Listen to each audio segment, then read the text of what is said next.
Hello, Yellow Room friends. It's great to see you. I have my friends, of course, Sky and Snoopy, and we have a lot of fun things planned today. We're gonna first start with our hello song. I thought it'd be fun to try and sing it really fast. You ready? Hello, hello, hello, and how are you? I'm fine, and I hope that you are too. In Espanol, and maybe now in a whisper voice. Hola, hola, hola, y cómo estás? Muy bien, y espero que tú también.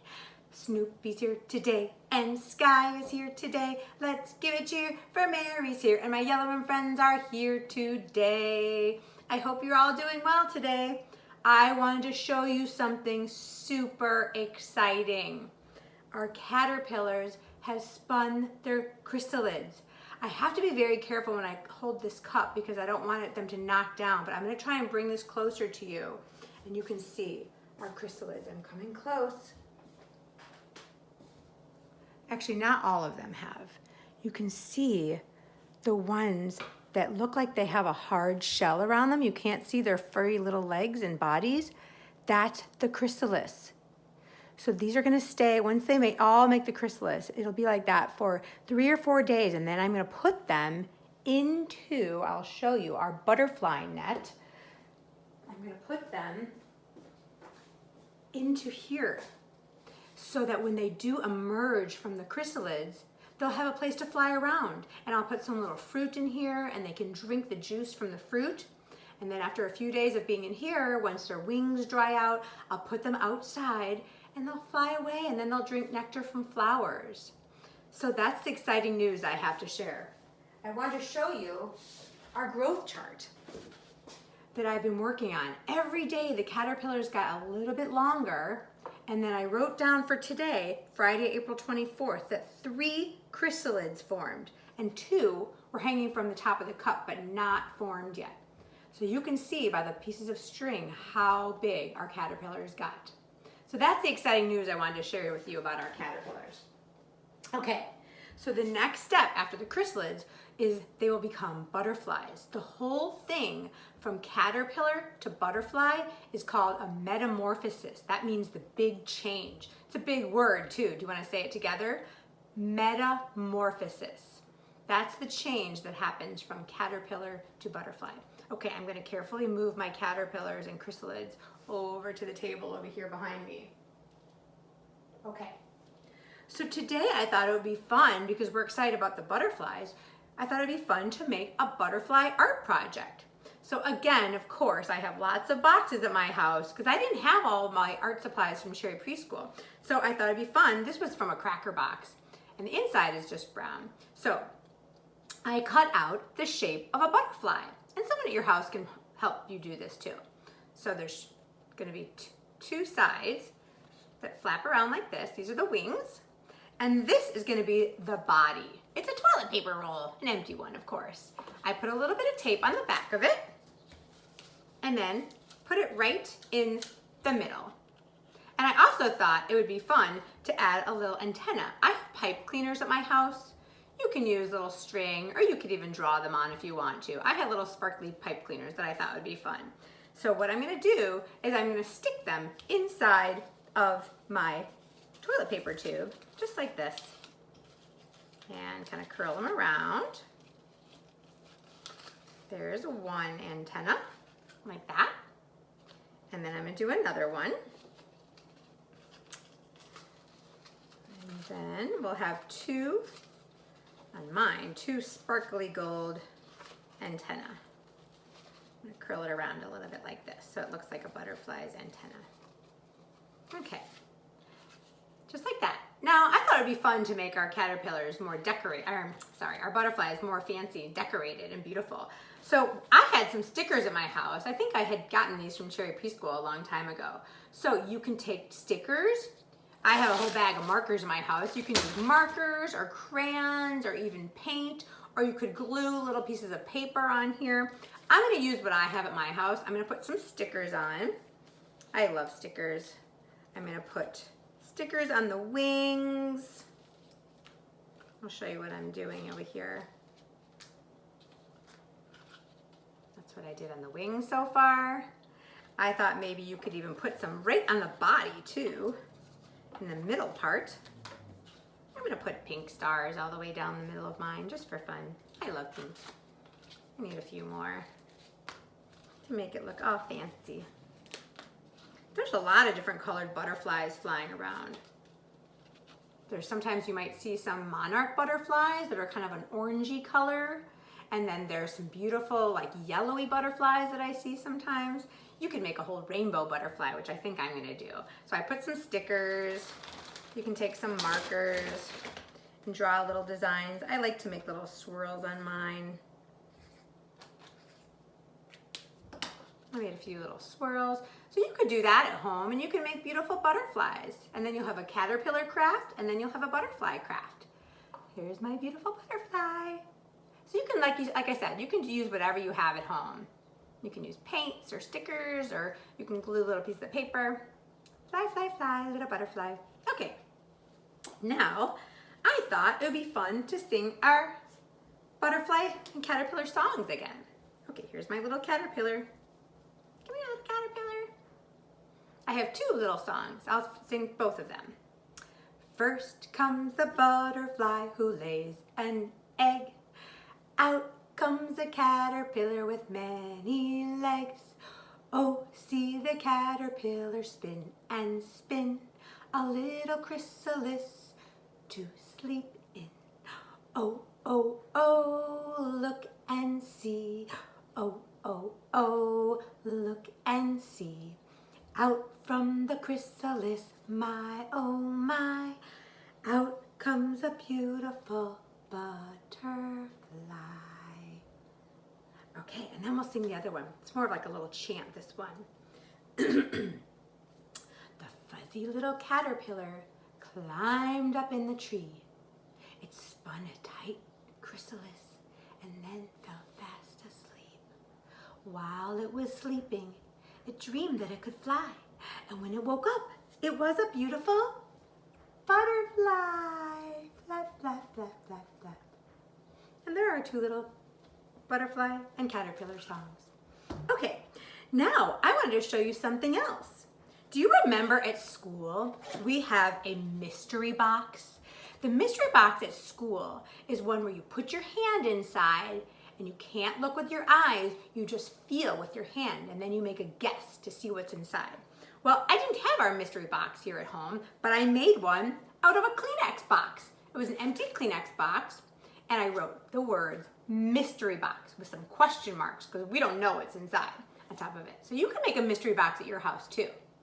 So when you make a mystery box, you can put something inside. I put something inside and you can try and feel inside what it is.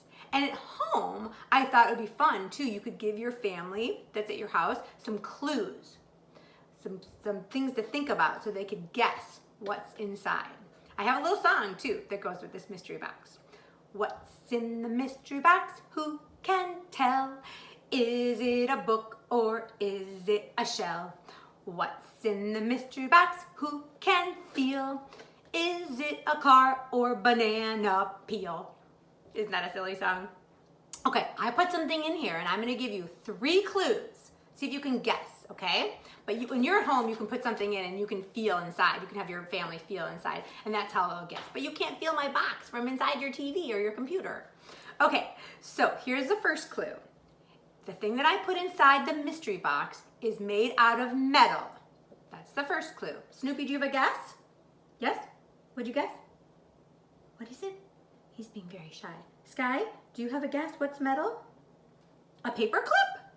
It's not a paper clip. That's a good guess though because it is made out of metal. You're right. Oh, Snoopy, you had a guess? Yes, what is it?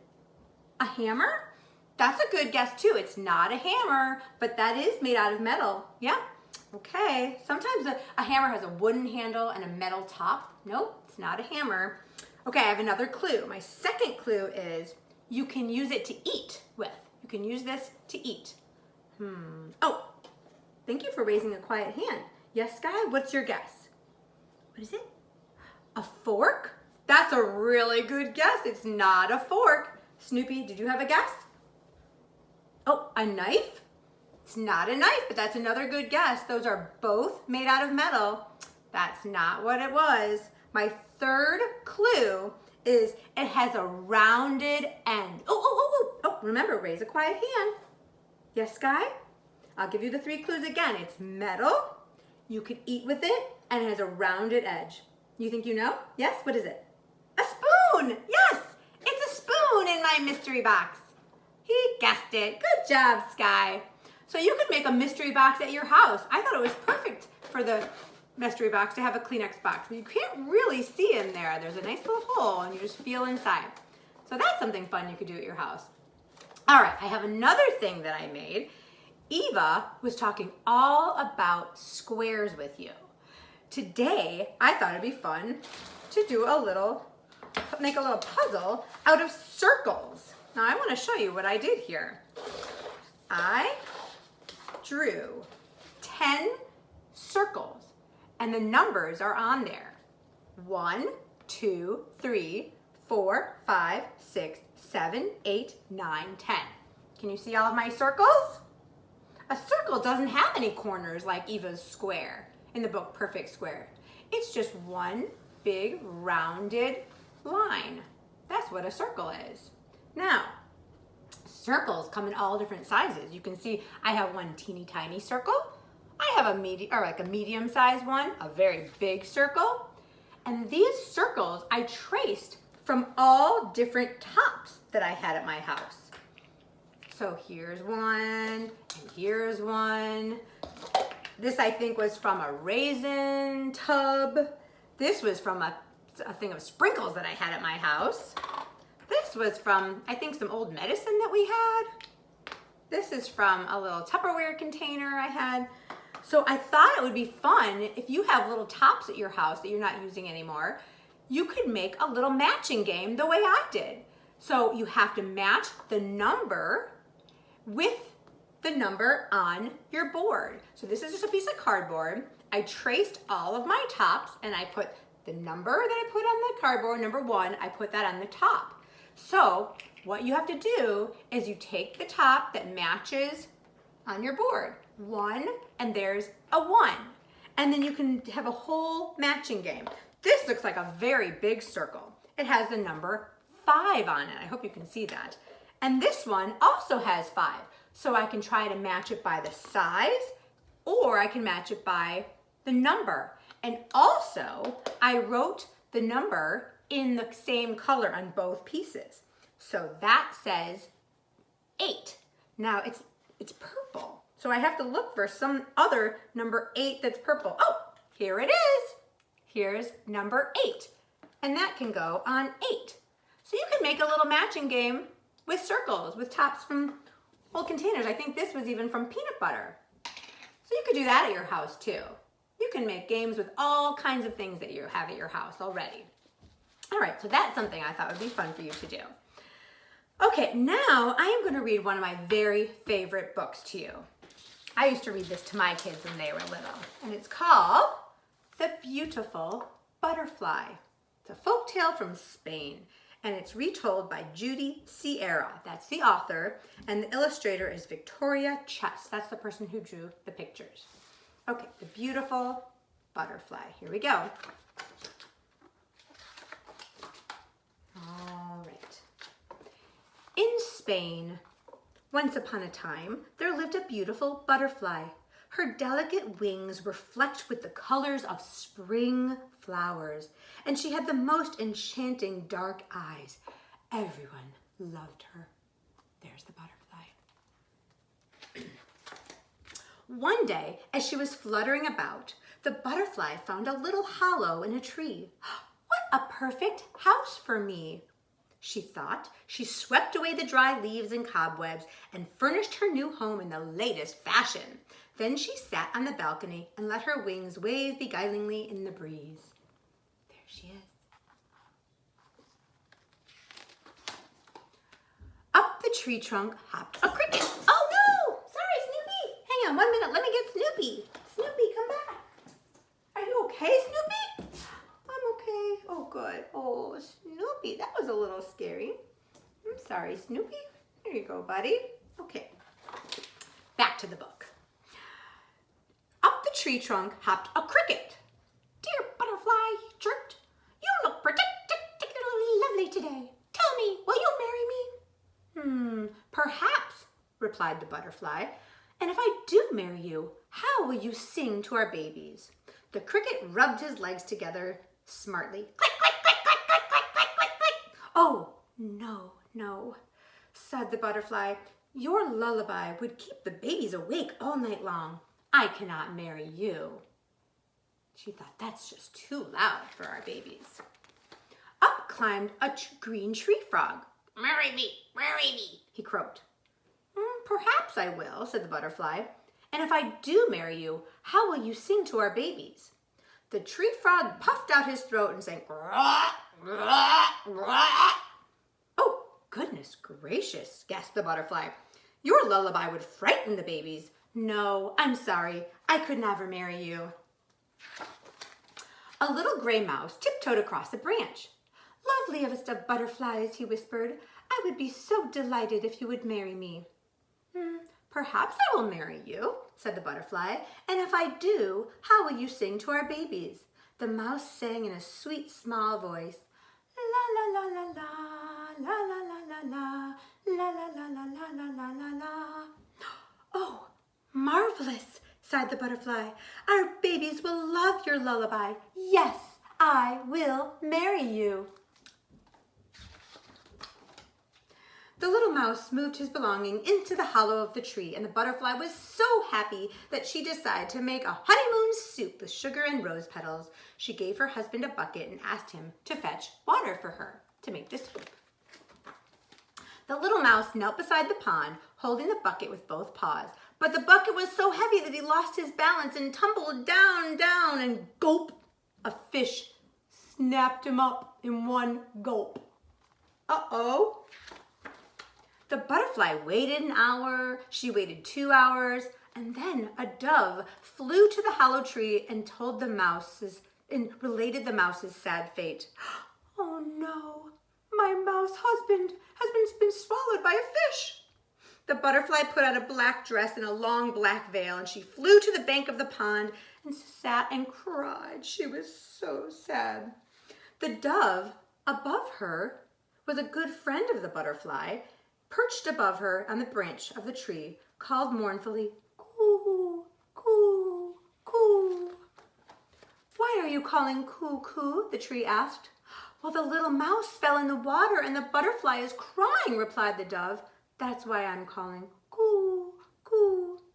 "Well, I am a good friend of the butterfly," said the tree, "so I will drop my leaves." And the leaves drifted down into the pond. "Why do you drop your leaves?" the pond asked. "Well, the little mouse fell in the water," the tree answered, "and the butterfly is crying, and the dove calls coo, coo, and so I dropped my leaves." "Well, I am a good friend of the butterfly too," said the pond, "so I will dry up." And it sank lower and lower in its banks, and there was no more water. The queen came to fetch water, but now the pond was not much more than just a little mud puddle. "Oh no, why have you dried up?" asked the queen. "Well, the little mouse fell in the water, and the butterfly is crying, and the dove calls coo, coo, and the tree drops its leaves, so I have dried up," said the pond. "Well, I am a good friend of the butterfly," said the queen, "so I will smash my water jug." Oh, along came her husband, the king. "Why are you smashing your water jars?" he asked. "Well, the little mouse fell in the water, and the butterfly is crying, and the dove calls coo, coo, and the tree drops its leaves, and the pond has dried up, so I am smashing my water jugs." "Well, I'm a good friend of the butterfly," said the king, "and to show you how sad I am, I'm going to take off my robe and run around in my royal underwear." "Oh, what? That's so silly." Everyone had to laugh in spite of being so sad. Even the fish chuckled. Glug, glug, glug. He opened his mouth and gave such a loud glug that out tumbled the little mouse, good as new, and ran to embrace his beautiful butterfly wife. So the mouse came right out of the fish's mouth because it was laughing so hard at the king with no pants on. Then the butterfly stopped crying, and the dove stopped calling coo, coo, and the tree stopped dropping its leaves, and the pond filled with water, and the Queen stopped smashing her water jugs, and the king put on his royal robe. Oh, it's his robe, not his pants. Now he wasn't running around in his underwear anymore. The beautiful butterfly and the little gray mouse lived happily ever after in the hollow tree. They raised a family of little butter mice, and every night the mouse sang to them in a voice that was so soft and sweet. Ooh, la la la la la, la la la la la la la la la. And the babies fell fast asleep every night with that lullaby. The end. Okay. So I'm going to sing our goodbye song with my friends Sky and Snoopy. I hope you liked all of our butterfly things today. Maybe the next time you'll see, maybe all of the caterpillars will have turned into chrysalids. So we'll see next time, okay? I hope you have a really great afternoon. I miss you guys. Let's sing our goodbye song. Goodbye, Sky. Goodbye, Snoopy. Goodbye, Mary. And goodbye, Yellow Room. I hope you had a happy time, a happy time, a happy time. I hope you had a happy time. I had a great time too. Okay, Yellow Room friends, I love you and I miss you. Mwah!